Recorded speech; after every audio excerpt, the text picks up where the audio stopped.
Assalamualaikum warahmatullahi wabarakatuh.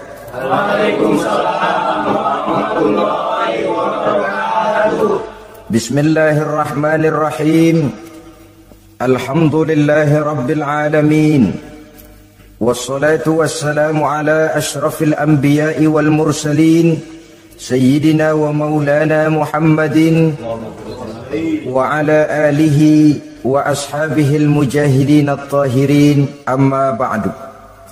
Saudara-saudara kaum muslimin rahimakumullah, pada pertemuan terdahulu kita sudah membicarakan orang-orang yang menjadi teman-teman setan dalam kehidupan di dunia ini.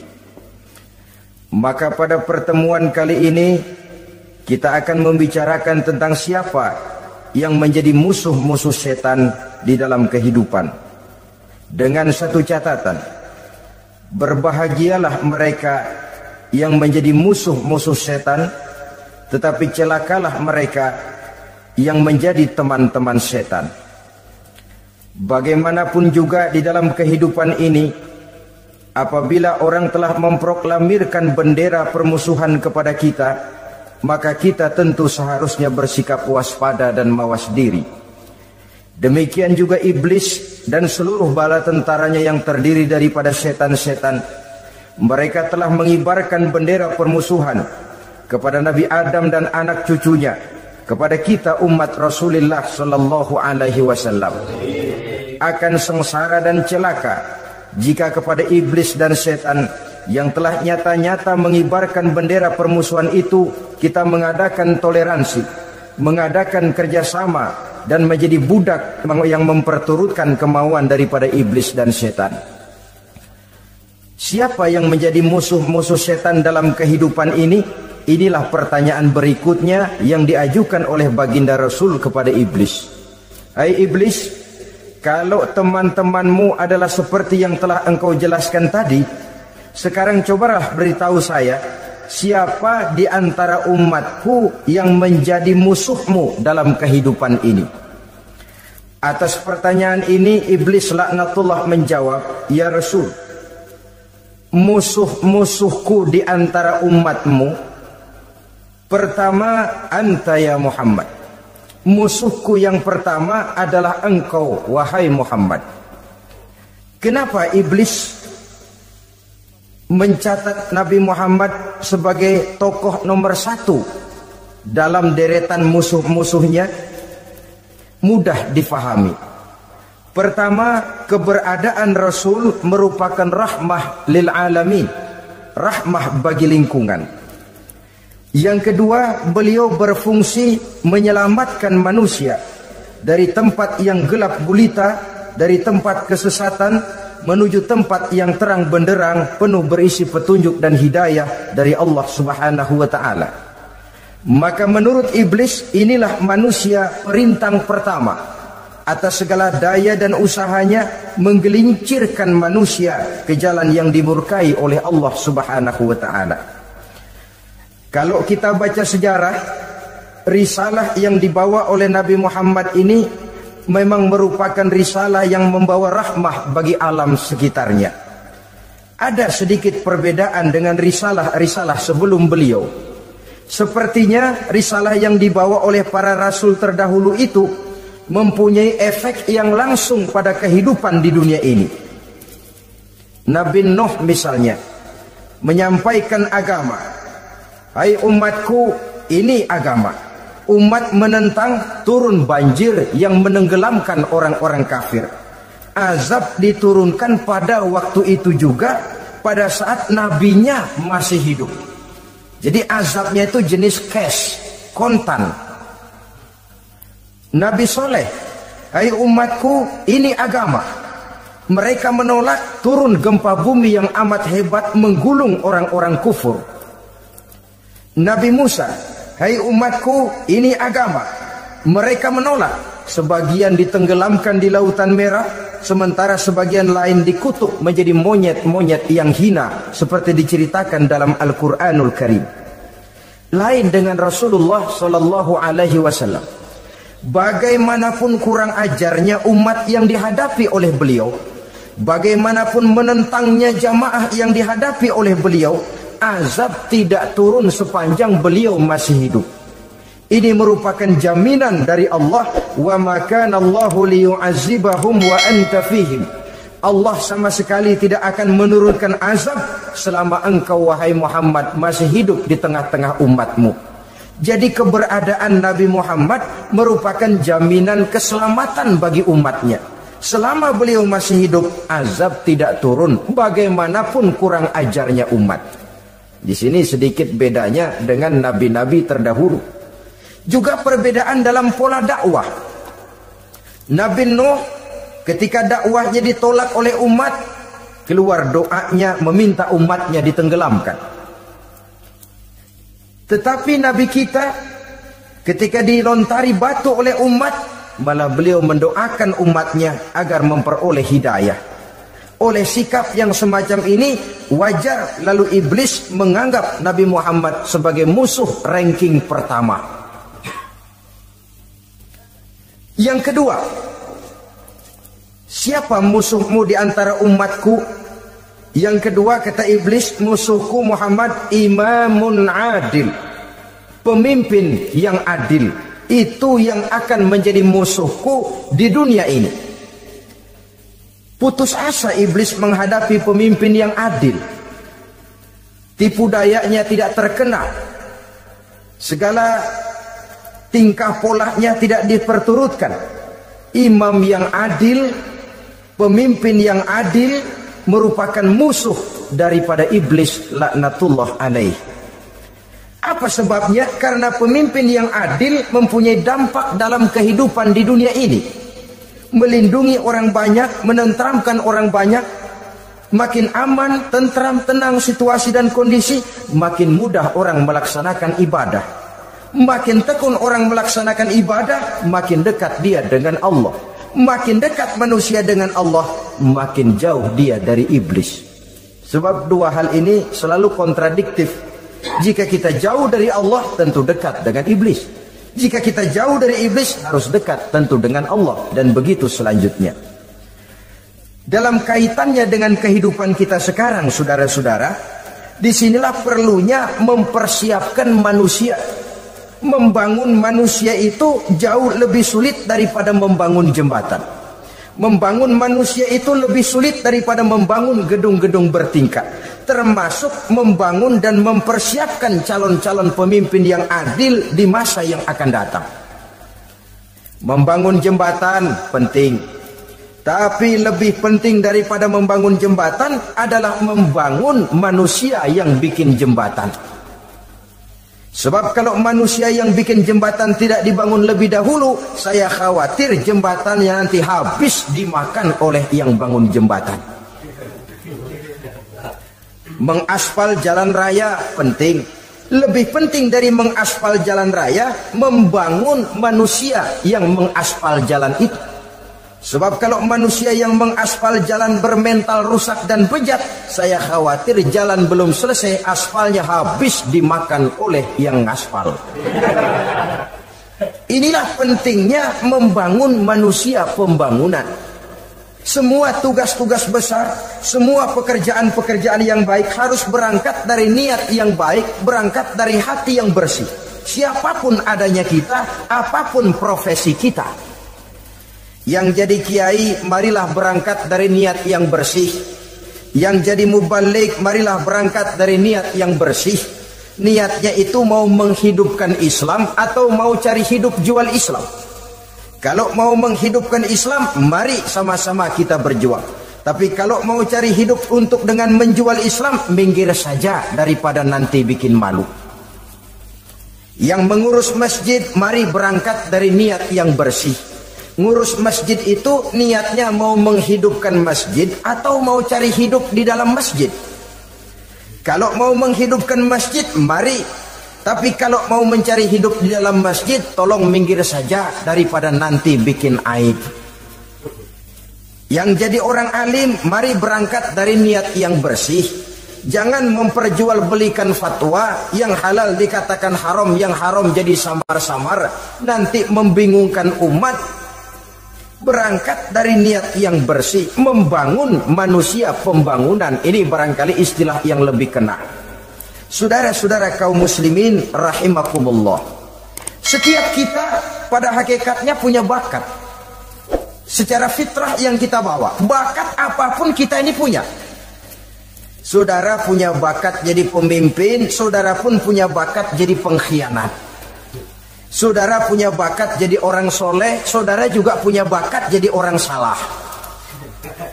Saudara punya bakat jadi orang besar, saudara pun punya bakat jadi orang hina. Seluruh bakat ada di dalam diri kita. Tinggal nanti pertumbuhannya mana yang lebih subur. Saudara punya sifat berani, saudara pun punya sifat takut. Seberani-beraninya orang mesti ada sifat takutnya. Nanti mana yang tumbuh lebih subur? Kalau takutnya tumbuh lebih subur, dia akan jadi orang penakut. Kalau beraninya yang tumbuh lebih subur, dipupuk oleh lingkungan, pendidikan dan sebagainya, dia akan tumbuh jadi orang pemberani. Oleh karena itu, agama merupakan lingkungan yang subur untuk menumbuhkan benih-benih yang baik yang kita bawa bersamaan dengan lahirnya kita ke alam dunia ini. Setiap kita, saya, saudara, punya bakat jadi pemimpin, punya bakat jadi pengkhianat, punya bakat jadi pengabdi, punya bakat jadi koruptor, punya bakat jadi pemelihara, punya bakat jadi perusak. Tinggal nanti lingkungan pendidikan yang menumbuhkan mana yang tumbuh lebih subur. Kalau lingkungan saudara lingkungan maling, maka sifat pengkhianat akan tumbuh lebih subur. Kalau nanti saudara jadi pemimpin, insya Allah korupsi. Lingkungan yang menumbuhkan sifat mengabdi, sifat berbuat tanpa pamrih, dikalahkan oleh sifat pengkhianat dan korupsi itu yang dibentuk oleh lingkungan, pendidikan, pengalaman dan sebagainya. Oleh karena itu, secara dini agama menanamkan, menyuburkan fitrah-fitrah yang baik yang kita bawa bersamaan dengan hadirnya kita dalam kehidupan ini. Sebab itu seorang penyair bernama Syauqi mengatakan dalam sebaik syairnya, waladatka ummuka ya ibna adam bakian wan nasu haulaka yadhakuna surura. Hai manusia, pada saat kamu dilahirkan kamu menangis dan orang lain di sekelilingmu ketawa. Kakek senyum dapat cucu baru, paman gembira dapat keponakan baru, sementara kita yang lahir menangis. Betul apa benar? Apa ada saudara yang begitu dilahirkan terus nyengir?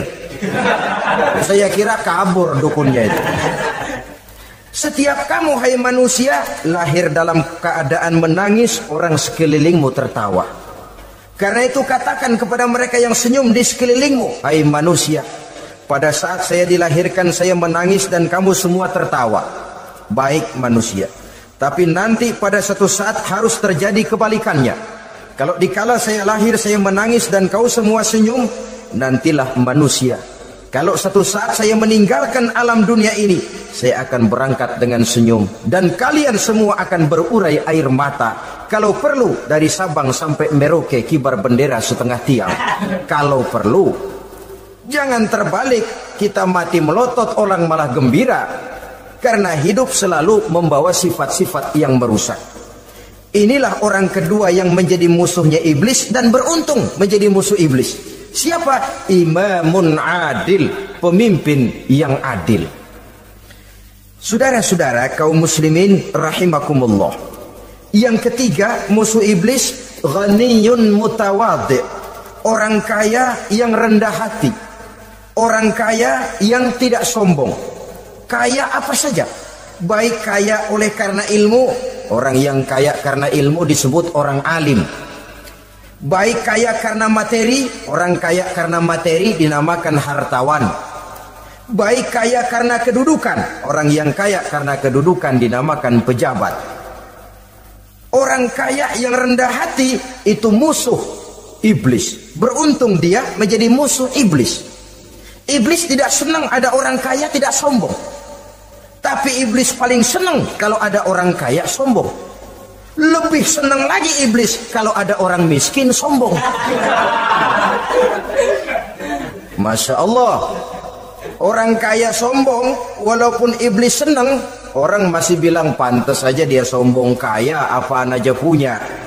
Udah miskin sombong, kira-kira yang disombongin apaan? Dalam segala bentuknya sombong ini Allah tidak senang, tapi iblis senang. Kenapa? Karena sponsor sombong iblis. Kan yang pertama kali sombong iblis toh. Ketika disuruh sujud kepada Nabi Adam, dia nggak mau. Ini kesombongan pertama yang terjadi dalam sejarah. Ketika ditanya kenapa kau tidak mau sujud iblis? Saya kan dibikin dari api, Adam dari tanah. I am the best. Saya lebih hebat daripada iblis, daripada Adam. Adam baru kemarin dibikin, saya sudah lama. Kata Allah, kamu sombong iblis, ini surga bukan tempat orang sombong. Keluar. Terusir dia dari surga. Jadi kesombongan pertama adalah kesombongan yang dilakukan oleh iblis, dan dia tanamkan itu kepada kita supaya jadi orang sombong. Karena itu sombong ilmu Allah nggak senang, tapi iblis senang. Mentang-mentang ada ilmunya, nih satu-satunya ustadz di sini ya, semua mesti ngaji sama gue. Kalau nggak ngaji sama gue, Islamnya kurang tapi bener. Sombong karena ilmu, sombong karena pangkat. Mentang-mentang pakai bintang di pundak, jalan pundak duluan. Yang wajar saja hidup ini. Sombong harta pun begitu. Kaum muslimin rahimakumullah, orang kaya yang rendah hati dimusuhi oleh iblis, tapi dicintai Allah, dicintai Rasul, dicintai malaikat. Caranya bagaimana? Kembali kepada satu kesadaran bahwa pada saat terlahir ke alam dunia ini tidak ada yang pernah kita bawa. Kalau sekarang kita punya rumah, punya kebun, punya kendaraan, punya pabrik, punya segala macam benda, apa itu? Titipan. Pada suatu saat akan diambil kembali oleh yang menitipnya. Kalau titipan itu pandai kita jaga, pandai kita syukuri, titipan akan makin banyak. Sama juga kita dalam kehidupan. Kalau orang bisa kita percaya, saya mau pergi ke luar negeri, rumah saya titip kepada tetangga. Saya pulang dari luar negeri, isi rumah tetap tidak berkurang, malah dibersihi, malah disapu, dihilangkan kotorannya. Tentu bukan main syukur saya, girang saya. Akan bertambah kepercayaan saya untuk menitipkan apa saja. Ini makna la in syakartum la azidannakum wa la in kafartum inna azabi lasyadid. Kalau kamu pandai bersyukur, aku tambah nikmat. Tapi kalau kamu ingkar, azabku teramat pedih. Artinya apa? Nikmat bisa berubah menjadi azab kalau kita tidak pandai mensyukurinya.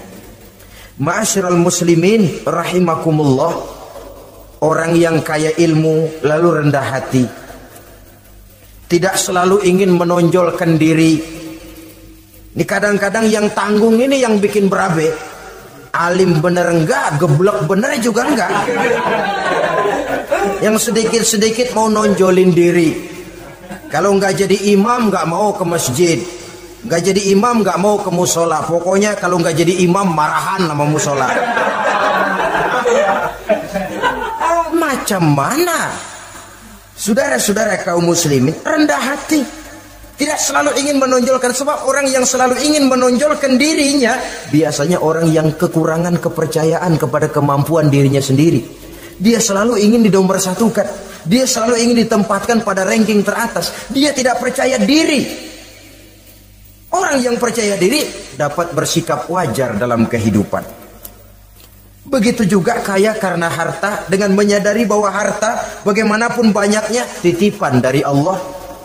Pada suatu saat akan kembali, dia harus dimanfaatkan sesuai dengan kehendak yang menitipnya. Begitu juga kaya oleh karena pangkat, kedudukan dan jabatan.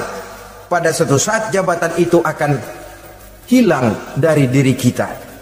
Karenanya sering saya jelaskan bahwa pangkat di dunia ini yang paling tinggi pensiun. Titel yang paling akhir almarhum. Saudara setuju atau tidak, titel itu akan saudara dapat. Bagaimanapun kita cinta kepada pangkat, kedudukan, entoh pada akhirnya atau suatu saat akan sampai kepada posisi yang namanya pensiun. Kalau sadarlah kita kepada pemikiran ke arah sana, maka untuk mencapai kekayaan, baik kekayaan harta, kekayaan kedudukan, tidak lalu menghalalkan segala cara untuk mencapai tujuan, tapi dibatasi oleh norma dan kaedah yang harus dia taati, baik kaedah agama maupun kaedah bernegara.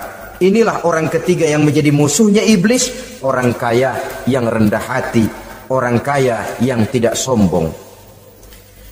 Yang keempat, saudara-saudara, tajirun shadiq, pedagang, pengusaha yang jujur. Iblis gedek betul, benci bukan main sama pengusaha, sama pedagang yang jujur, yang tidak ngurangi timbangan, tidak nipu pembeli, tidak barang yang jelek dibilang bagus, atau yang bagus di atas yang jelek di bawah, atau dicampur yang baik dengan yang jelek supaya kelihatan semuanya jadi baik. Semua orang ingin untung, tidak ada kecuali siapapun orangnya, dan itu wajar. Setiap manusia ingin mendapat keuntungan, kalau perlu dengan modal minimal mencapai keuntungan maksimal, seperti yang diajarkan oleh teori ekonomi. Itu kan yang namanya produktif kan. Satu usaha dinamakan produktif, bagaimana kita mengeluarkan modal minimal bisa mencapai keuntungan maksimal. Silakan. Bahwa manusia ingin untung itu insting, naluri, fitrah. Tidak ada orang yang mau rugi. Tapi cara mencapai keuntungan itu yang membedakan antara seorang muslim dengan yang bukan muslim. Sudah pernah saya sampaikan, apabila kaum pengusaha, para pedagang sudah dijangkiti penyakit yang tidak jujur, yang akan timbul adalah kekacauan ekonomi. Kekacauan ekonomi bisa menimbulkan revolusi sosial, dan revolusi sosial merupakan kiamat satu generasi. Semua kericuhan hampir bermuara dari perut, dan itu ekonomi. Orang nodong perut, orang korupsi perut. Ya walaupun korupsi kalau sudah kelas kakap tidak lagi sekedar urusan perut. Ya perut apa yang diurusin kalau korupsinya miliaran itu? Perut jin barangkali. Saudara-saudara kaum muslimin rahimakumullah. Oleh karena itu, pedagang yang jujur, pengusaha yang jujur, ini merupakan musuh iblis. Iblis tidak senang kalau ada pengusaha yang jujur.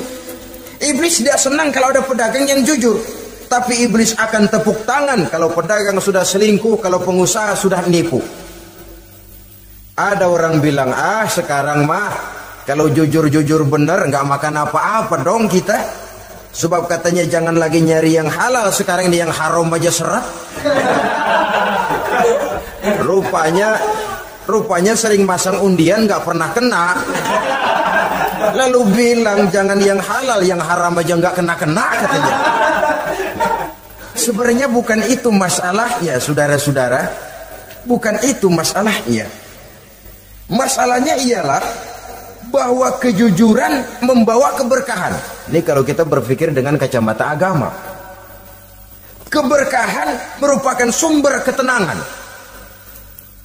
Dan ketenangan ini tidak bisa dibeli dengan materi yang bagaimanapun banyaknya. Walaupun kita punya percetakan duit, ketenangan itu nggak bisa dibeli. Jangankan cuma punya duit banyak, percetakan duit saudara punya, mau membeli ketenangan yang berasal dari keberkahan, sulit. Jadi kejujuran membawa keberkahan, keberkahan membawa ketenangan. Jangan macam dulu tukang sol sepatu. Ditanya oleh temannya, "Bang, ngesol satu hari dapat berapa?" 200 rupiah. Sembayang enggak? Enggak. Islam? Islam, kalau Islam enggak. Kata temannya, sembayang dah, kali aja besok dapat rezeki lebih banyak. Yang benar, iya. Kalau orang sholat itu Allah dekat, nanti rezekinya ditambah. Beneran? Bener. Subuh sembayang dia. Habis sembayang sarapan, berangkat ke tempat dia ngesol, mangkal. Dari pagi sampai jam 11 belum ada juga yang ngesol. Mulai bimbang hatinya. Katanya kalau sembahyang rezeki tambah. Tadi sembahyang subuh begini hari belum ada yang ngesol. Cobaan kali, sabar. Datang sholat zuhur. Habis zuhur nunggu lagi, belum juga ada yang datang ngesol. Udah mau pulang hampir maghrib baru datang satu orang dan ini sendal jepit putus.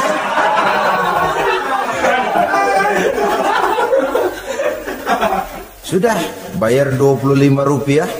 Pulang dia si tukang sol ini ketemu sama temennya yang nyuruh sholat tadi. Ditanya, bagaimana penghasilan ini hari? Apa dijawab? Gua kapok deh sembahyang.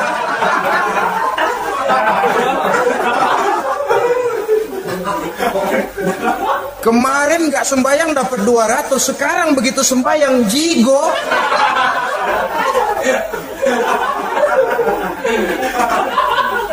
Dia tidak sadar bahwa dengan dari kacamata agama 25 rupiah yang membawa berkah jauh lebih baik ketimbang 200 uang panas.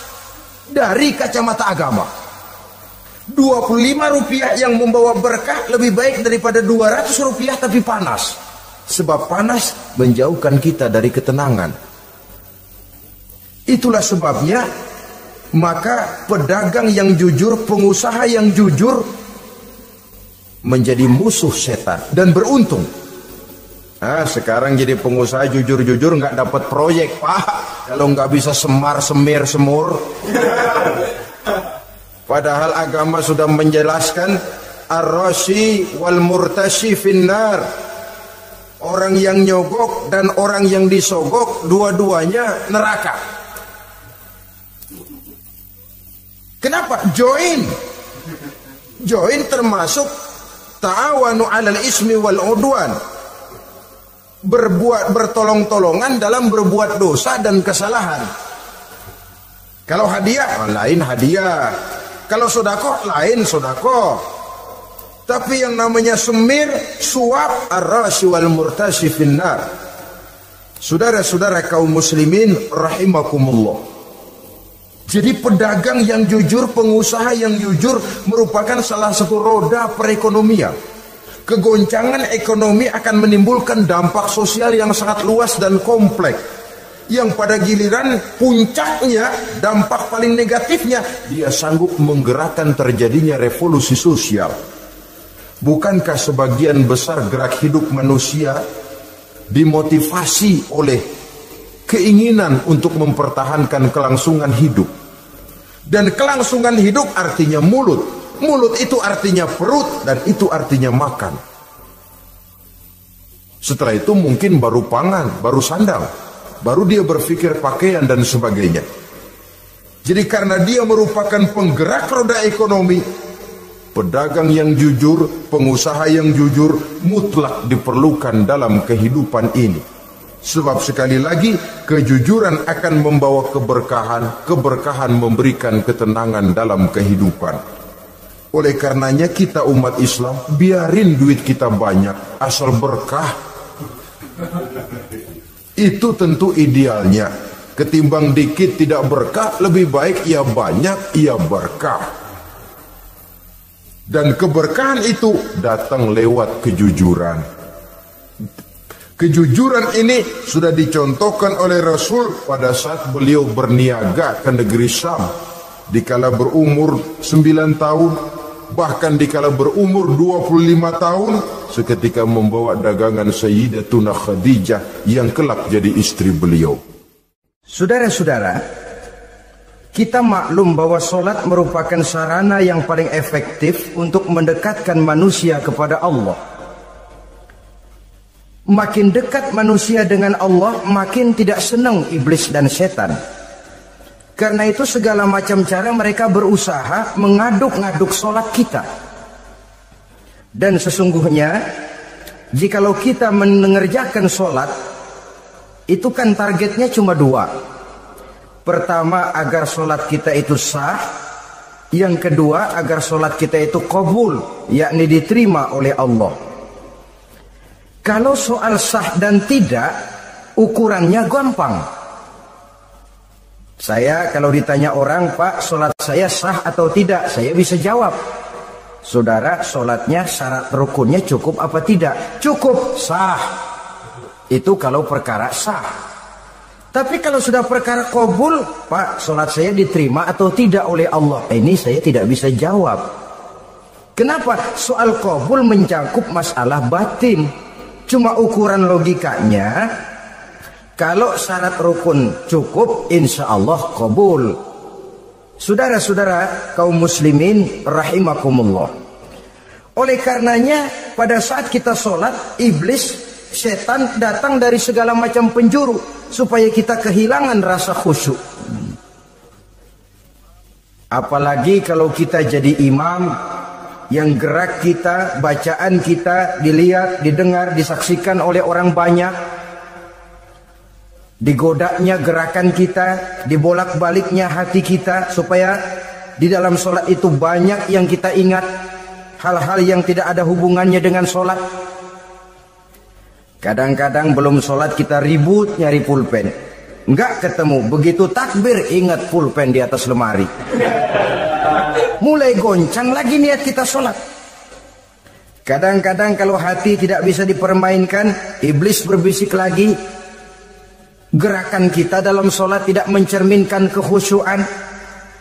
Kalau gerak juga ternyata masih bisa khusyuk, bacaan kita dibuatnya kita seperti dikejar-kejar waktu. Sholat isya misalnya dengan cara kilat khusus, super singkat. Saya katakan tadi, apalagi kalau kita jadi imam, iblis mudah mendatangkan penyakit riya. Karena mengimami orang banyak, lalu supaya dikira alim, dibuatlah sholatnya itu mantep-mantep. Surahnya dicari yang panjang-panjang, paling pendek sabbihis sama wadduha. Tapi kalau sudah sholat sendirian, cukup inna a'toinakal kautsar sama qul huwallahu ahad. Kayaknya khusyuk bukan main. Kalau imam bahasanya dipaseh-pasehin kayak orang 16 tahun di Mekah. Usolli fardhol maghribi salasa raka'atin. Saudara-saudara kaum muslimin yang berbahagia, oleh karena sholat merupakan sarana yang paling efektif untuk mendekatkan diri dengan Allah, maka orang yang khusyuk di dalam sholatnya merupakan musuh utama daripada iblis. Sekarang bagaimana bisa khusyuk? Caranya, kalau khusyuk 100%, rasa-rasanya sulit. Untuk sampai ke arah sana orang memerlukan tahapan. Kepada Imam Ali karramallahu wajhah, baginda Nabi pernah memberikan satu tes case. Ali, saya ya Rasul, kalau kau bisa sholat 2 rakaat saja dengan khusyuk, aku kasih hadiah sorban. Baik ya Rasul. Sembahyang Imam Ali 2 rakaat, selesai sholat, assalamualaikum, wassalamualaikum. Rasul bertanya, yang mana sorbannya Li? Tanpa nengok, Imam Ali menjawab, yang hijau ya Rasul. Setelah menjawab yang hijau, Rasul berkata, kamu tidak khusyuk Li. Kenapa? Soalnya tadi waktu sembahyang mikirin, nanti kalau ditawarin sorban pilih yang hijau aja. Sehingga begitu ditanya, refleks menjawab, yang mana Li? Yang hijau saja ya Rasul. Oleh karena itu, menurut Al-Imam Nawawi, pada tingkatan yang paling sederhana, sudah sampai ke tingkat khusyuk asal pada waktu takbiratul ihram ingat kepada Allah. Tapi jangan lupa, itu tangga pertama. Jangan ada fatwa begini lalu aman. Yang penting kan takbirnya ingat Tuhan, belah sononya mau kemana kek. Bukan itu. Itu pada tingkatan pertama sudah sah dipandang khusyuk solatnya orang awam, asal pada waktu takbiratul ihram dia ingat kepada Allah. Tetapi harus terus berusaha agar sepanjang solat dia ingat kepada Allah. Caranya bagaimana? Pertama, menanamkan diri bahwa pada saat kita sedang mengerjakan solat, yang lain tidak ada kecuali Allah. Yang kedua, berusaha memahami apa yang kita baca, sehingga pada saat kita sujud, subhana rabbiyal a'la wa bihamdi, terbayang kemahasucian Allah, kemahatinggian Allah, sehingga hati tidak mengembara. Mulut berucap, hati mengikuti apa yang diucapkan. Yang kadang-kadang membuat hati kita jalan-jalan, badan di masjid, badan takbir, badan ruku, tapi hati di pasar, hati di kantor, hati di pabrik. Karena yang kita ucapkan tidak berakar di hati. Yang kita baca kita nggak tahu artinya. Sangat boleh jadi hati lalu mengembara kemana-mana. Jadi untuk menopang kekhusyuan ini, cara yang paling efektif, pertama, tidak ada yang lain pada waktu kita sholat kecuali Allah. Yang kedua, berusaha memahami apa yang kita baca. Dikala kita sujud dikala kita duduk di antara dua sujud, Rabbighfirli, ya Allah ampuni dosa saya, warhamni, kasihani saya, dan selanjutnya. Mulut membaca, hati mengikuti. Dengan mengikuti, hati tidak terlalu mengembara, ada tempat dia kembali. Saudara-saudara kaum muslimin rahimakumullah. Itu yang kelima. Yang keenam, yang menjadi musuh iblis, mukminun nasih. Orang mukmin yang suka memberikan nasihat. Orang mukmin yang suka memberikan petunjuk. Termasuk juru-juru dakwah, para mubaligh itu merupakan musuh utama iblis.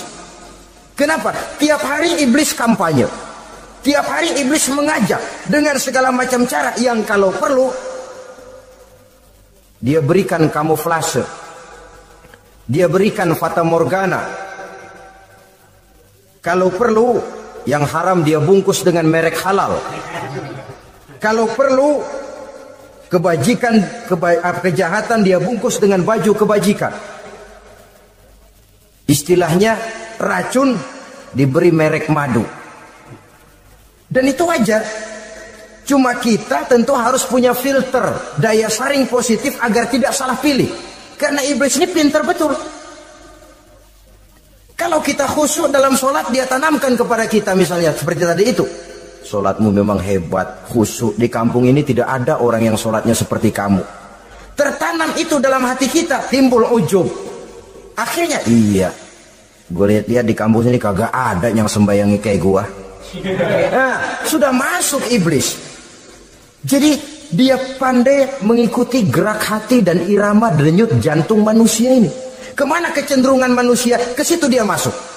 Pendeknya iblis itu ibarat tukang joget, dia ngerti bener irama kendang. Saudara-saudara kaum muslimin rahimakumullah. Termasuk juru-juru dakwah, para mubaligh, orang yang suka memberikan nasihat ini. Mereka memberikan filter kepada umat, kepada jamaah, jangan sampai salah pilih.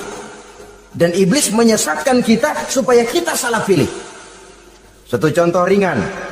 Kalau di depan saudara ada dua buah gelas, yang segelas isinya jamu, yang segelas sirup. Kira-kira saudara minum yang mana? Jamu. Jamu apa sirup? Sirup apa jamu? Orang yang pikirannya panjang, dia pasti minum jamu. Pahit memang, getir memang, tapi besok badan sehat, tenaga kuat, gairah kerja ada, kreativitas timbul, semangat menghadapi kehidupan tumbuh. Orang mukmin, orang yang berpandangan jauh ke depan. Pandangannya panjang. Panjang kemana? Tidak cuma ke dunia, sampai juga dia memandang ke alam barzah, ke akhirat. Sholat itu jamu, pahit. Ngaji, hadir di majelis taklim, itu jamu, pahit. Sedekah, jamu, pahit. Mengeluarkan uang untuk kepentingan orang lain, enak aja minta sumbangan, datang-datang yang nyari pers keringat banding tulang gue, lu datang-datang mau minta. Yang enak ngumpulin harta, lalu bakhil bin pelit alias medit. Itu jamu. Saudara hadirin yang saya muliakan, sedekah jamu pahit, puasa jamu pahit, jihad jamu pahit. Tapi nanti begitu kita meninggalkan dunia, masuk ke alam barzah, apalagi pindah ke akhirat, baru terasa, aduh, nikmatnya dulu kemarin itu minum jamu, sekarang badan sehat, tenaga kuat, kerja semangat. Nikmatnya dulu saya waktu di dunia sholat, rajin ngaji, suka sedekah, suka menolong orang. Sekarang terasa manfaatnya.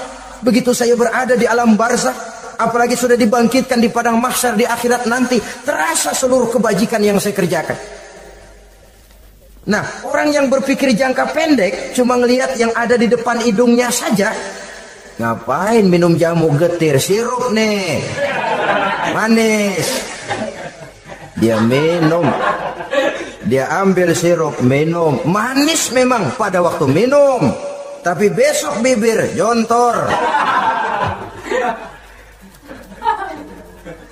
Meninggalkan perintah Allah, sirup itu manis. Tidak sholat, manis. Tidak bayar zakat, sirup, manis. Tidak mau puasa, sirup, manis. Manis sekarang. Tapi nanti besok begitu masuk ke alam barzakh, begitu dibangkitkan di padang mahsyar di akhirat nanti, merintih kita menahan penyesalan yang sudah tidak ada artinya lagi. Sampai-sampai penduduk mahsyar itu ada yang berkata, diceritakan dalam Quran, ya laitani kuntu turaba. Wahai celaka, kenapa kita nggak jadi tanah saja? Menyesali kejadiannya. Andai kata mereka bisa kembali ke hidup di dunia lagi, mereka akan minta kejadian yang kedua untuk berbuat baik. Tapi tentu sudah penyesalan yang tidak ada gunanya lagi. Maka saudara-saudara, emang cuman jalan duluan kecebur di sumur yang nyesel duluan. Ada orang jalan, yang paling depan kecebur di sumur, itu tuh nyesel duluan katanya. Nyesel duluan. Yang lain mesti nyeselnya belakangan.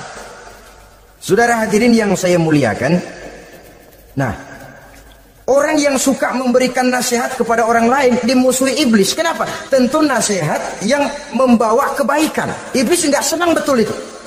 Kita nasihatin teman, udah berhenti dah, jangan pada mabuk lagi. Iblis gergetan bener. Ini orang dilarang lagi. Kita nasihati teman, udah jangan masang-masang lagi dah, nggak bakalan kena, dikebohongin. Nggak ada orang jadi kaya masang judi, bangkrut malah lo. Ini kan termasuk tipu daya iblis, judi dinamain sumbangan. Itu sama saja itu, madu, racun mereknya madu. Judi dinamain sumbangan. Di belakang beca pada nyumbang. Kayak orang kaya lagunya.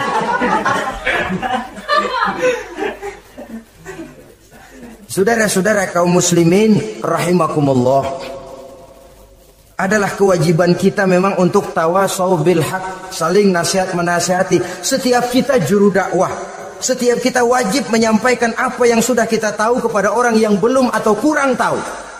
Saudara yang bisa bismillah wajib mendakwahkan bismillah itu kepada orang yang belum tahu bismillah. Saudara bisa Fatihah harus menyampaikan itu kepada orang yang belum bisa Fatihah. Persetan dengan orang lain. Apalagi yang cuma kerjanya ngeritik saja, lo baru bisa Fatihah doang udah ngajar. Biar aja yang diajarin gak bisa Fatihah kok. Apa masalahnya pemerataan di bidang keilmuan? Sebab memang biasa penonton itu selalu lebih pandai menilai, kayaknya lebih pintar dari yang main. Sama saja orang nonton bola ngomel melulu, padahal dia sendiri belum tentu bisa main. Dengerin orang pidato pun begitu, monten bisa. Wah, kalau dia yang pidato 1 jam kayak semenit. Tapi kalau si Ano tuh kita udah pegel belum juga mau berhenti. Monten bisa, coba dia suruh pidato udah 1/4 jam masih ama ba'du. Apa mau dibilang ama ba'du?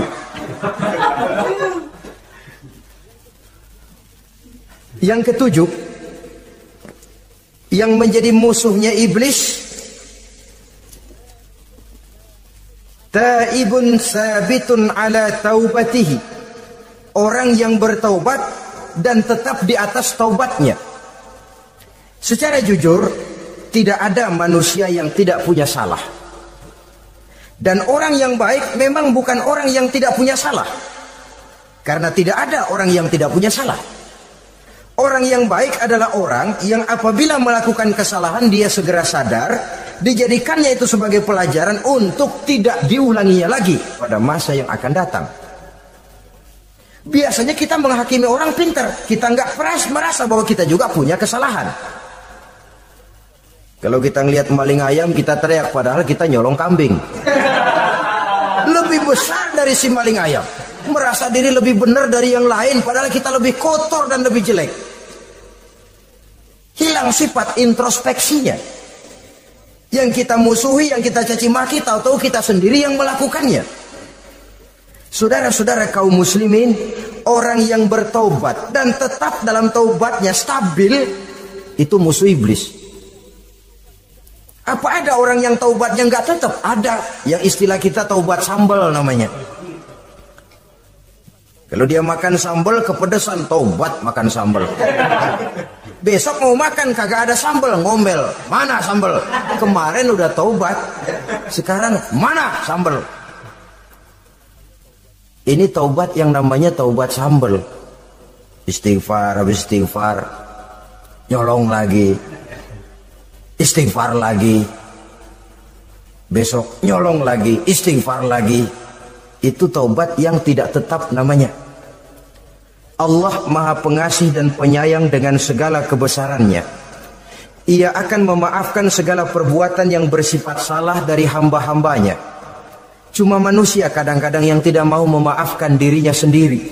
Amat dungu manusia macam ini, membiarkan dirinya hanyut berlarut dalam lembah dosa, sementara dia diberikan umur tidak digunakannya untuk bertaubat.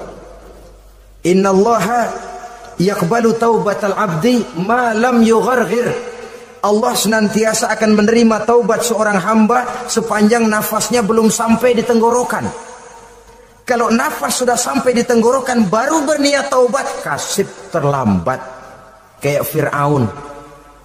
Fir'aun itu begitu ditenggelamkan di lautan merah, udah cengap-cengap mau mampus, baru ngomong dalam sekaratnya, amantu bi Rabbi Musa wa Harun. Kalau begini mah saya juga percaya sama Tuhannya Musa. Udah sekarat baru mau taubat, malaikat maut gemes banget dilelepin, mati.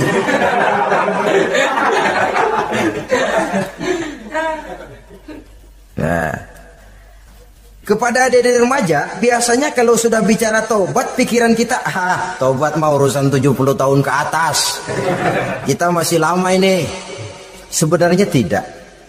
Masalah taubat adalah masalah salah dan dosa.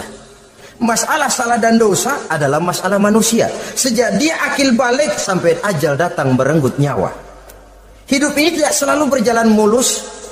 Hidup ini tidak selalu berjalan di atas kertas putih. Kadang kita tersilap, kadang kita tersalah. Kadang situasi dan kondisi menyebabkan kita berbuat lain dari yang seharusnya. Itu kehidupan. Silih berganti. Oleh karenanya pesan Nabi, wa atbi'i sayyi'atal hasanah. Perbuatan salah ikuti dengan kebajikan. Dosa iringi dengan taubat. Jangan nunggu. Saya untuk taubat takut nanti bikin lagi. Nah, ini namanya punya harapan mau bikin lagi. Nanti aja dah kalau tua-tuaan. Saudara, kalau dosa itu ditumpuk, itu sama saja kotoran yang menodai hati. Kalau kotoran gak rajin kita bersihin, dia akan berkarat. Dan kalau sudah berkarat, sudah sulit untuk dibersihkan. Itu makna ungkapan Imamul Ghazali, hati manusia sebening kaca. Lapisan dosa yang dia kerjakan adalah debu yang menutupi jernihnya kaca. Orang yang bersih dari dosa, dekat dengan Allah, hatinya jernih seperti kaca. Dari hati yang jernih, radarnya kontak kepada Allah. Sinyalnya nyambung channelnya itu. Getarannya hebat. Wajar kalau lalu dia bisa tahu apa yang besok akan terjadi. Diberitahu oleh Allah. Yang namanya ilmu laduni itu. Ilmu yang ditransfer langsung oleh Allah. Karena kebersihan hatinya. Mana ada orang gak belajar bisa pintar. Iya, kalau hatinya butak emang gak ada. Tapi kalau Allah mau berberangkat dari hati yang bersih, yang kontaknya nyambung kepada Allah, hati itu seperti kaca, kata Imam Ghazali. Dosa yang kita lakukan adalah debu.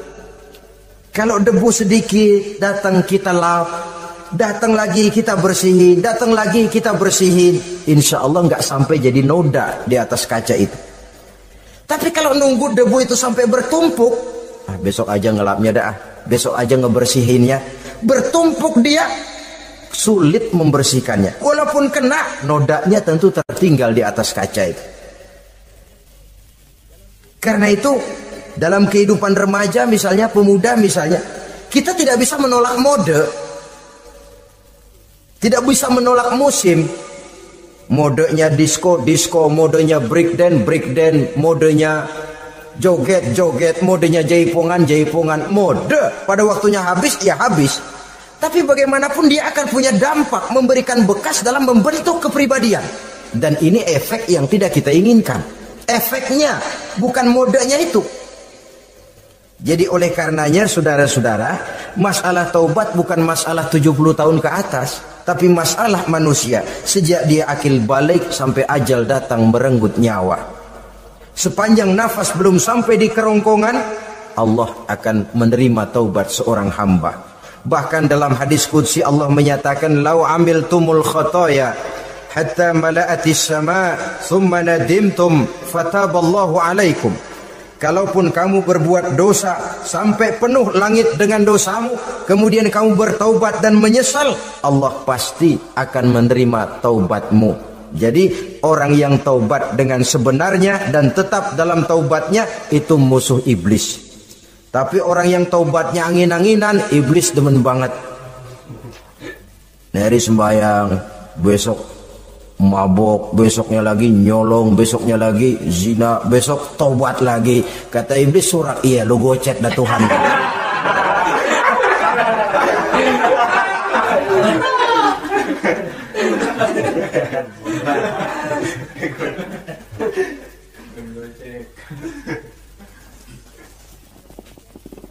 Selanjutnya yang ke-8, musuh iblis, musuh setan, mu'minun yudawimu 'alat taharah.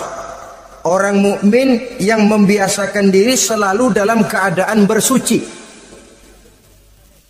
Baik dari hadas kecil, lebih-lebih dari hadas besar. Wudu utamanya memang untuk sholat.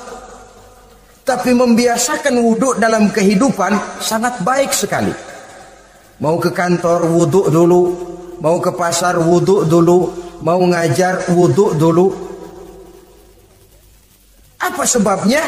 Karena dalam keadaan suci, orang ada sikap memelihara kesuciannya. Kalau kita naik PPD pagi-pagi gelantungan, kalau punya wudu, hati-hati kesenggol perempuan juga sayang sama wudu. Tapi kalau nggak punya wudu, jangan kesenggol, kita nyeruduk. Ada semacam sikap apik di dalam kehidupan ini. Karena itu biasakan wudu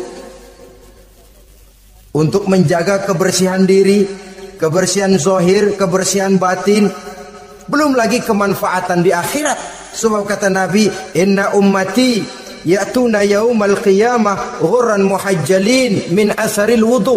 Umatku di akhirat nanti akan datang menghadap Allah dengan muka berseri-seri, bersinar-sinar dari sebab sering wudu. Sehingga tidak usah mengaku pun Rasul akan memanggil karena muka yang sering tersentuh air wudu ini. Mu'minun yudawimu 'alat taharah. Orang mukmin yang selalu membiasakan diri berada dalam keadaan suci, berwudu. Kita lihat ajaran wudu ya. Dari sejak bacaan-bacaannya saja itu sudah membawa manfaat. Lalu dari segi bahwa kita manusia sering tersilap melakukan dosa-dosa kecil.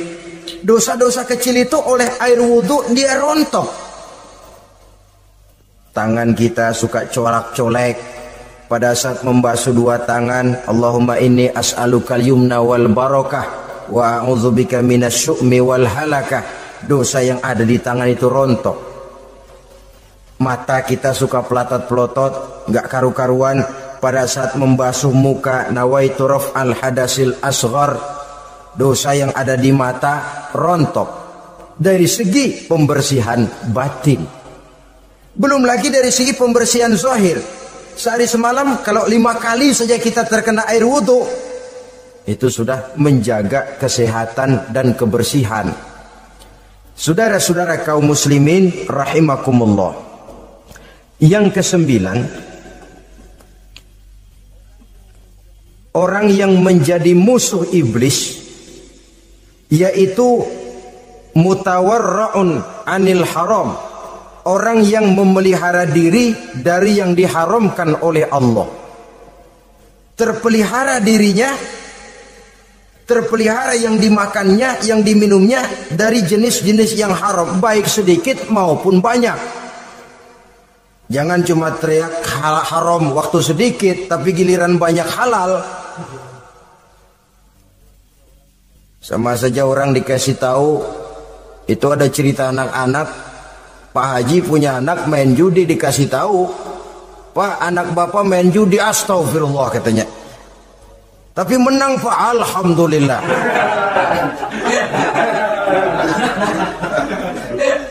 Ini kan sama saja, giliran sedikit dibilang haram karena dia nggak dapat jatah, begitu dapat banyak dan dia kecipratan jadi halal. Yang sedikit halal haram, banyaknya pun juga haram. Yang banyaknya haram, sedikitnya juga haram. Ada orang bilang minuman keras kalau nggak mabukkan nggak haram.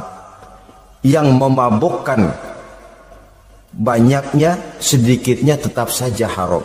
Ma askaro kasiruhu faqaliluhu haramun. Apa yang banyak menyebabkan jadi mabuk, sedikitnya pun juga haram.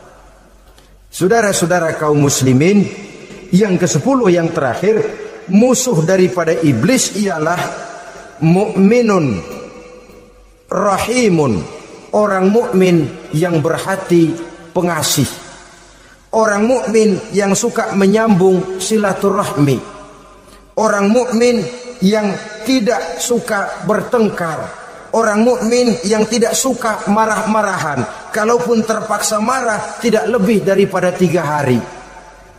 Jadi boleh saja marah kalau alasannya tepat, tapi nggak lebih dari 3 hari. Kalau perlu bikin perjanjian, kita marah ya 3 hari. Itu limit, tidak halal kata Nabi bagi seorang muslim menjauhi saudaranya lebih dari 3 hari. Tidak halal itu artinya haram. Kita ini kadang-kadang kalau sudah marahan sama tetangga kah, sama teman kah, kadang-kadang suka berlaku perpanjangan waktu. Tidak cukup perpanjangan waktu, ditambah lagi perpanjangan generasi. Enggak cukup kita yang marah, orang lain kita sundut-sundut supaya ngikut marah lagi. Marah pakai ngundang. Kayak mafia lagunya, udah dia marah, orang lain lagi disuruh marah. Saudara hadirin yang saya muliakan, mukmin yang punya sifat belas kasih, berhati jernih, itu musuh utama dari iblis. Tapi mukmin yang suka marah-marahan, tukang hasutan, tukang bakar, itu teman-teman iblis. Oleh karena itu, mudah-mudahan kita semua menjadi musuh iblis. Dan jangan menjadi musuh iblis. Jangan menjadi teman iblis. Sebab iblis sudah kadang memproklamirkan permusuhan.